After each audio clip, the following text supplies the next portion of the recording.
Hello and welcome to Hanratty on Karate. First of all, I'd like to wish everybody a very happy and prosperous new year. I hope 2025 is going to be a fantastic year for everybody. Get back to your training, train hard, push yourself, get better than you were last year. That's all you got to do. So I was going to start a series in the new year on history of Shotokan karate and basically a history of karate as I see it. Now, I've really done a lot of research over the years, and I own many books and publications, often giving different versions of the origins of karate, and depends how far back you want to go for it. It's generally accepted that Shotokan karate, as we know it, evolved from Okinawan Shorin-ryu, which you can go back as far as the 1600s if you want to. If you're going to trace martial arts history back, particularly the martial arts that are similar to us, which like Chinese Kung Fu and Shaolin stuff, and then if you want to go back further, you look at Bodhidharma and stuff like this, which originated in India, and there's always been a kind of mythology and legend of Shaolin monks, or at least religious people having to defend themselves on pilgrimages and developing methods for doing that. I wasn't going to go back that far, but I was distracted, and I was distracted by a post on Facebook. Now, normally you see these posts and you don't really take an awful lot of notice, but this was a post from the chief instructor of the JKA, Takeshi Oishi. Now, over the years, JKA have come out with a number of different policy posts. They change different things around to suit themselves. But this post basically tells people that it's not a good idea to involve themselves in organizations that maybe are on a different path than the JKA. Apparently, somebody heard that some JKA members are active in an organization called ESCA. But ESCA and JKA have nothing to do with each other. That's a little bit of a misrepresentation.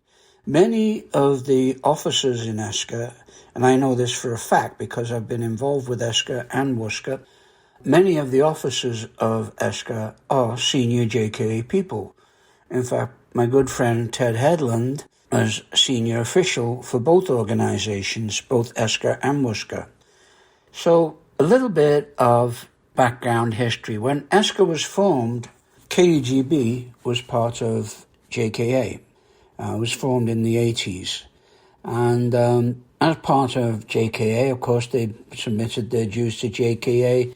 And I'm supposing that they acted as a regional JKA organization. And they invited other European countries to have a kind of a European Games, if you like, under Shobu Ippon rules, because that's all most of them had ever used. That's all I ever used. And in the little bit of history that I'm going to go back to and like to have a look at where these rules came from, basically they were based on Kendo and Judo rules. Ippon, of course, you'll hear it all the time in Judo competitions in the Olympics, and the same with Kendo. Ippon, final point. And Kendo, as we know, is the sports side of the Japanese sword play. It's taken the sword out of it, and it's also taken the obvious targets out of it. You kind of hit the armor rather than the joints in the armor, which you would go for if you were using a real sword. But anyway, that's Kendo, and they set up their rules accordingly, and they use Ippon, and so does Judo. So there's not exactly JKA proprietary rules. They don't own them. It kind of disturbed me when I look at this, because I would have thought that the JKA wanted to be somebody who promotes unity in karate, as Funakoshi always espoused. It was a karate do, which is the way, rather than karate jutsu, or if you like, which is a way of killing people. It's different from Okinawan karate, which is a lot more applicable, and this is a way of living your life according to the precepts of Funakoshi and the Dojo Kun, which we all know. So I just thought this was a little bit counterproductive in that respect. And what the letter is saying, the letter by Oishi, is saying you can participate in ESCA tournaments if you want to, ESCA, and I'm assuming he means WUSCA, and they also single out another organization, WKF, which is Yahara's organization, and also a good friend of mine, Malcolm Dorfman, is also very senior in WKF. Now, Malcolm Dorfman has taken part in ESCA competitions. He also is an officer in WUSCA, which was the natural progression from the European Shotokan Karate Association to the World Shotokan Karate Association. The World Shotokan Karate Association was formed in '89, and I was one of the members, the original founding members, and in fact one of the original vice presidents, and I hosted the first WUSCA tournament, and all being JKA at the time, we used Shobu Ippon rules. They just made sense, and I doubt if JKA had come up with them, we could have all come up with them. They're very, very basic rules. It's like you play hide and seek. You got one, it's just a game. You play it. It's like saying you can't play hide and seek because you're not following our rules. So, these are our rules, and we're the only promoters of hide and seek, which is a load of cobblers, as we know. You cannot say, or you should not ever prohibit anybody from going out and taking part in any other organization or any other activity just because you think it doesn't promote your organization. Basically, that's what I get from it. If you're not promoting the JKA, then you shouldn't be doing it. It's just a way of restricting people and giving them proprietary rights to Shobu Ippon competitions and stuff like that, which, as I said, is counterintuitive, and it's just a little bit disturbing as a whole. The other thing that they want to look at is say, these people shouldn't take part in the management of ESCA. Well, it's a bit late for that.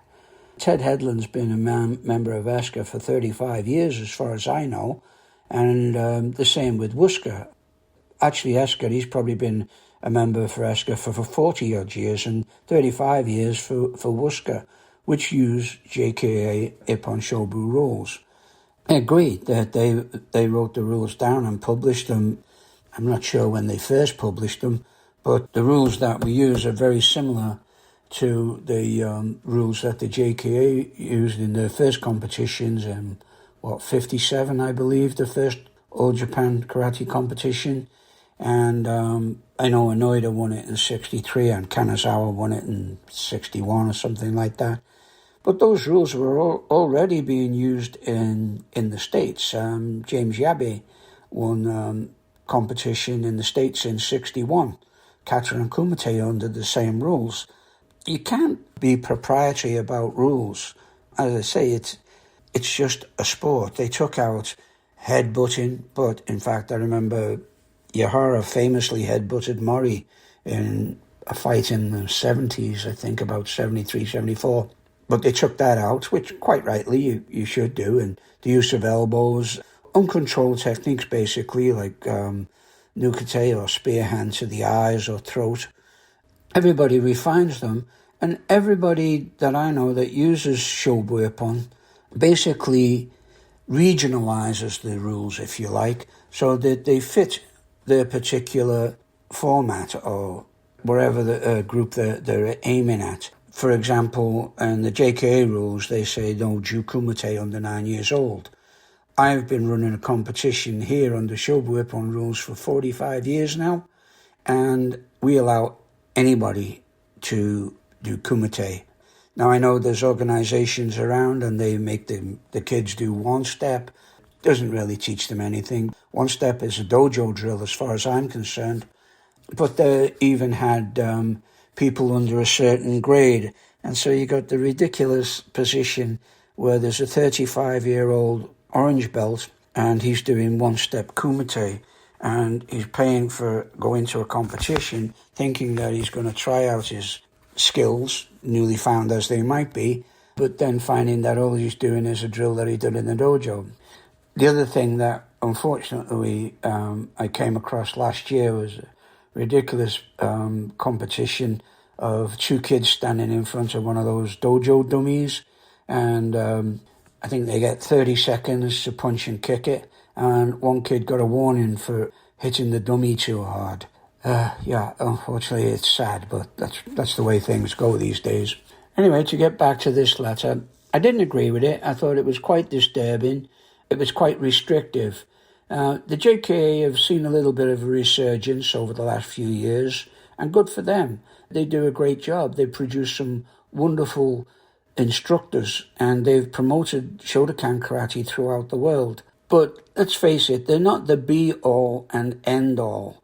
If you draw an analogy with karate and something like religion, basically they're one of these mega churches, and you have all these little organizations underneath you, like maybe some Baptist church in the backwoods in Tennessee or Mississippi or wherever, and they've got maybe 30 members, and the mega churches have got a couple of thousand members, Now, I'm not saying they're any better or they're any worse. There's some very, very good people working in small environments and in small congregations, whether it be religious or sports or whatever, and you can't fault them. And just to say you're not allowed to use the rules, or you can't play this game because there are rules, it's just a load of crap as far as I'm concerned. I wish they'd really thought about this letter before it was sent out. I don't think it's going to do anything for the unity of karate. I don't think it's going to do anything for the good of martial arts. Telling people that they shouldn't be involved in these organizations. If they want to be, why not? One of the reasons I left Nishiyama's group when I was JKA, and I was JKA from day one right up until when I left Nishiyama's group, was there's just certain people who misuse their power, and they misused it for political or monetary gains. And you can see this. I mean, let's face it, JKA are not doing this out of the goodness of their hearts. They found a marketing model that worked absolutely amazing. They built up these instructors, and of course it took a lot to get to that instructor stage. It took a lot of hard work, it took dedication, it took devotion. It was something probably I couldn't do, all right? And there's a lot of people couldn't do it. You read Scott Langley's book on Karate Stupid. Yeah, it was stupid in my opinion, because I wouldn't have done it. But then some people just did do it. Some people found it easy to do. They had the bodies for it, they had the mindset, and they had the determination and everything else. And they came out and they had a product that they could take out to the public and sell, if you like. I know Anoida came to England and it was amazing, but he'd put in all the hard work to do that. The same with Kanazawa, Shirai, Kasei. All of these guys, they all did a fantastic job in promoting and putting up Shotokan karate out there in the world. And when you get anything that works, you're going to get imitators. Imitation is the most sincere form of flattery, but you can't really get cheesed off because somebody copies what you do, and you should say, yeah, well, then I must be doing it right because he's copying me. It's just like, if you want to draw the analogy, the Japanese copied the Okinawans. Now, if you're as old as me, you remember when Japanese goods were looked upon as the same kind of scorn as stuff that came out of a Christmas cracker. Because it was Japanese, it was always crap. But the Japanese cultural mindset is they imitate, and they imitate to perfection. They take Chinese art, or they take Okinawan martial arts, or they take something and they'll refine it. And they'll refine it with their mindset and their unity as a people. I mean, you've never seen a more unified people than the Japanese. If you go to Japan, like I have many times, the thing that just hits you is how together everybody is. They all work for the good. And whether it's the old saying, like the protruding nail gets hammered down or not, or it's just that the people want to work together, it works. And it works very, very well for them. And I often wish that the same culture and civilized well-being, or the civilized manner of living, was a lot more prevalent in the West. Unfortunately, we have so much greed here, it just doesn't work. But as I say, the Japanese are great imitators, and they imitate to perfection. And the goods that they put out in the 60s are nothing like what they're putting out now. We have top-of-the-line technology, top-of-the-line quality, and goods that are just fantastic. And it's the same right across the board. You take the archery or even flower arrangement, ikebana, it's an art. They've developed things to an art. Even if you look at the art of the recovery or recycling broken pottery, they mend with gold so it looks better when it's repaired than it did when it was first cast. They're amazing, amazing people. And the marketing they did on getting Shotokan Karate out there was, again, remarkable and amazing, and they did a fantastic job of it. But don't be a dog in the manger and say, yeah, we invented this and you can't do it, or you shouldn't be involved in it. That's really petty, and it's frankly, it's unworthy of you. So anyway, I'm going to leave it at that. So I'm looking forward to doing my history modules. I'm not sure how many I'm going to do because it's quite an involved subject. As many of you have probably got a good knowledge of the history. If you have only got a rudimentary knowledge, then it's going to be something that you can use to bolster that or short it up and maybe give you some insights. I don't know. We'll find out. So looking forward to doing that. And as always, any comments, questions, very welcome. You can get me on Facebook, or you can direct messenger me or email me, shoto@shore.ca. Up to you. Anyway, that's my thought for the day. I'll leave you with it. Bye.